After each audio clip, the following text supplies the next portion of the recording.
This story is about 10 rather close relations of ours who seem to get into almost exactly the same kind of trouble we do. All 10 of these jolly characters lived in the same neighborhood and were all good friends, generally speaking. Each of them had a bicycle, and each took care of his bicycle in exactly the way he took care of himself.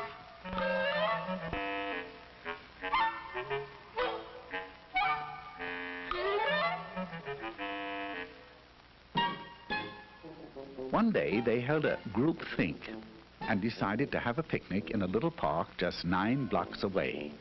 Now that doesn't sound far, but a lot can happen in 9 blocks, right? Well, sound off out there. I said right? Right. So, they all ran home and made themselves sandwiches. I know that doesn't sound too likely, but of course, human. Then they hurried back, all ready to go. Now, one of the 10 was a rather hungry type. His name was Slim Jim McGupney, and his picnic lunch was what you might call a portable banquet, right? Right. Slim knew that his big sack would be hard to handle, so he asked Orville Slump if he'd carry it for him.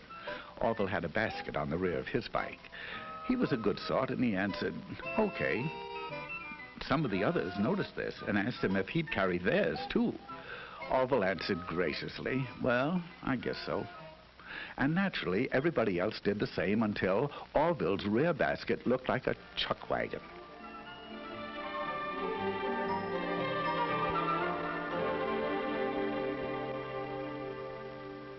At last, they were ready to go, and at a given signal, they went.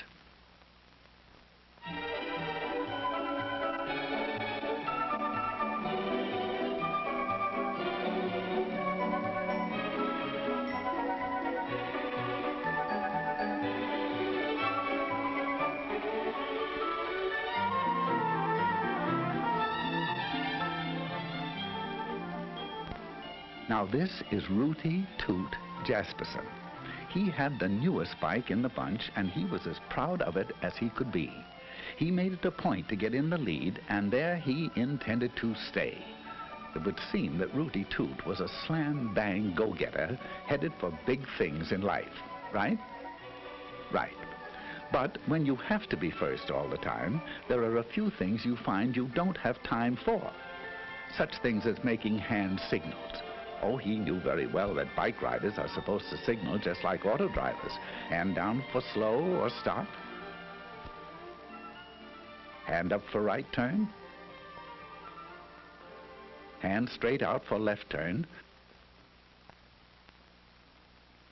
But pretty soon, he began to feel silly making so many signals to stay out in front.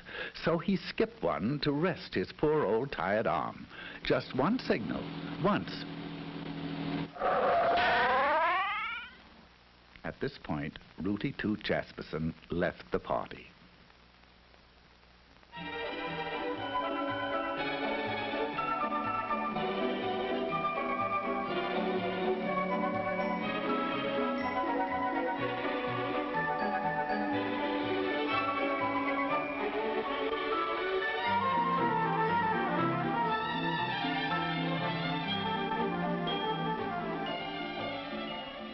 This charming little thing was actually christened Tinkerbell McDillingfiddy. She's a sweet and lovely girl, but she has a rather poor memory. Sometimes she forgets to brush her teeth. Sometimes she leaves homework at home. And sometimes she forgets to look at traffic signals. Now she knows that she should. She knows that she should ride just like auto drivers drive. But she's so busy being happy all the time that her little thoughts tend to wander and... oh, dear, dear, they're wandering again. Here she goes.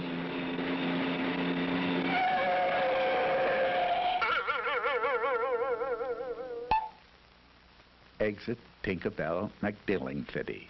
She forgot now and then.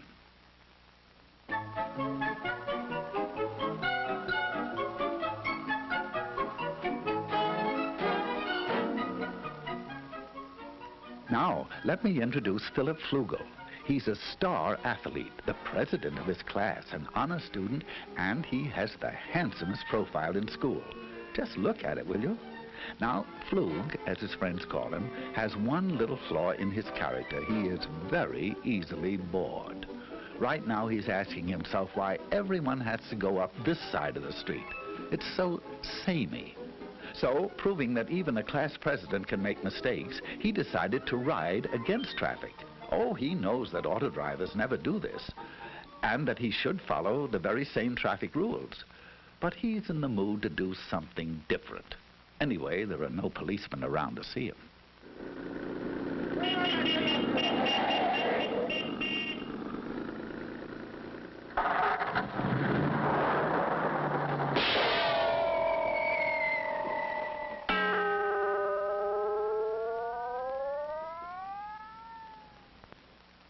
Philip Flugel is no longer bored.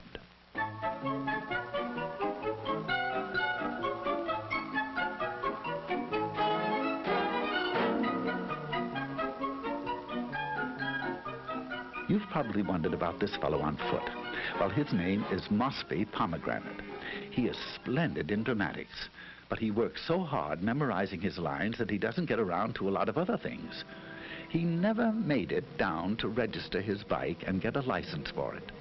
He knows very well that a license makes it easy to find out who he is if he's in an accident, and makes the bike easy to trace if it's lost or stolen. That's his trouble.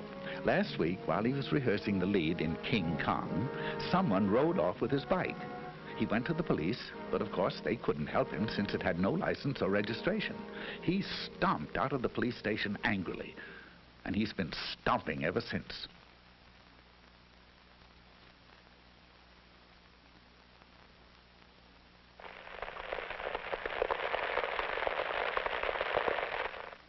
Farewell, Mosby Pomegranate, victim of fallen arches.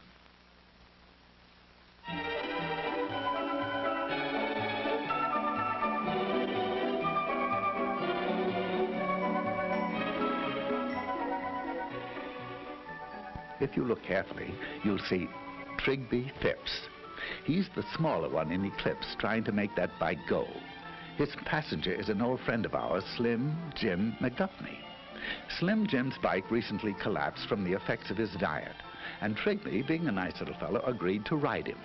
Now, he knows that no auto driver would drive with a passenger in his lap.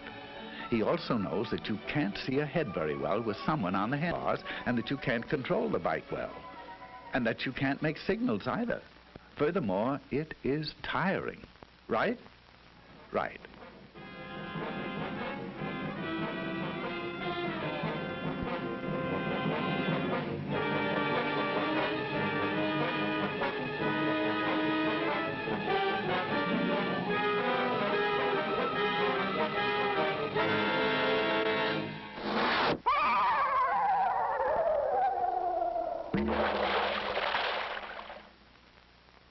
So long, fellas.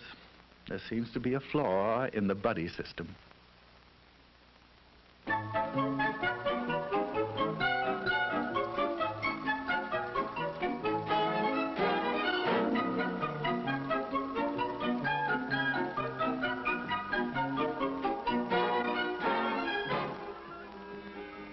Meet Nellie Zweiback. She's as nice as can be on foot. But when she gets on that bike, sweet Nellie becomes terribly impatient with other people's driving. Although there are only a few left now, she's having trouble sharing the street with them. So Nelbert is about to make a decision she'd never make if she weren't angry. There she goes. There she goes. She knows that riding on the sidewalk isn't allowed in her city and many others, and that even where it is, pedestrians always have the right of way. But Nelbert's upset, and she'd like to know just one good reason why she shouldn't take over the sidewalk all to herself.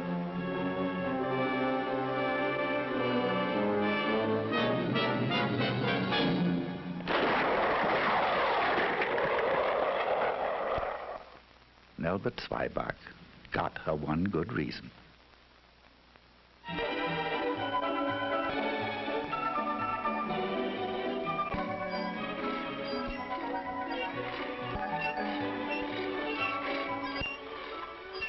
Those noise transportation of Filbert Bagel. Filbert hates his old bike.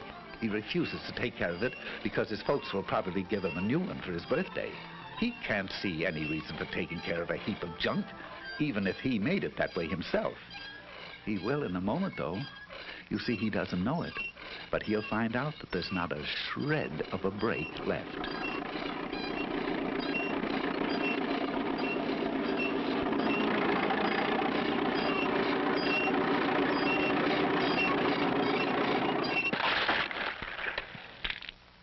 Now, Filbert would be the first to agree that if it's worth riding, it's worth taking care of. Right? Right.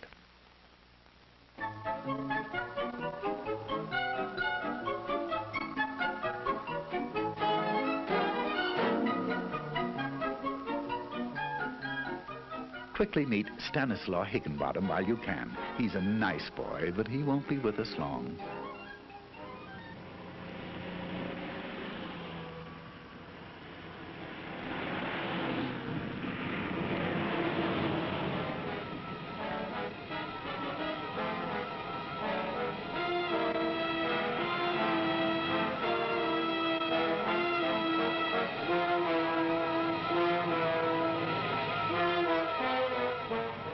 You are now looking straight at Stanislaw Higginbottom. He has neither lights nor reflectors.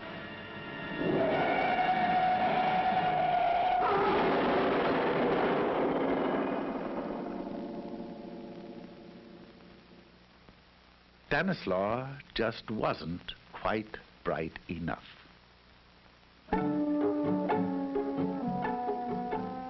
All of which leaves Orville.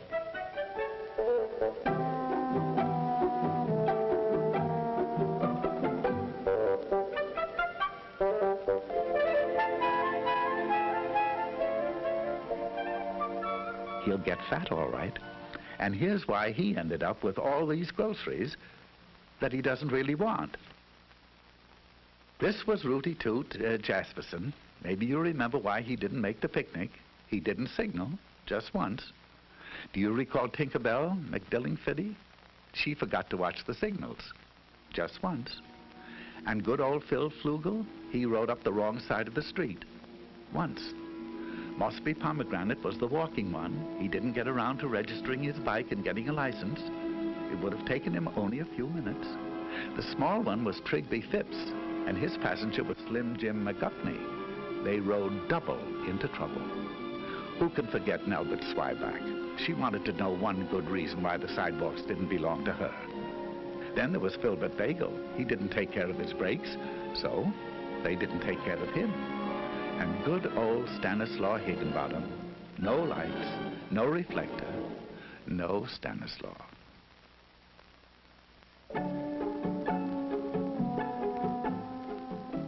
So that's why Orville Slump is picnicking alone today. He watched the signals, he obeyed traffic signs, he made hand signals, he rode alone, he stayed on the right side of the street, got a license, rode just like auto drivers drive, and kept the brakes and all in good condition. And he got fat. Of course, it was very lonely, but not as lonely as this.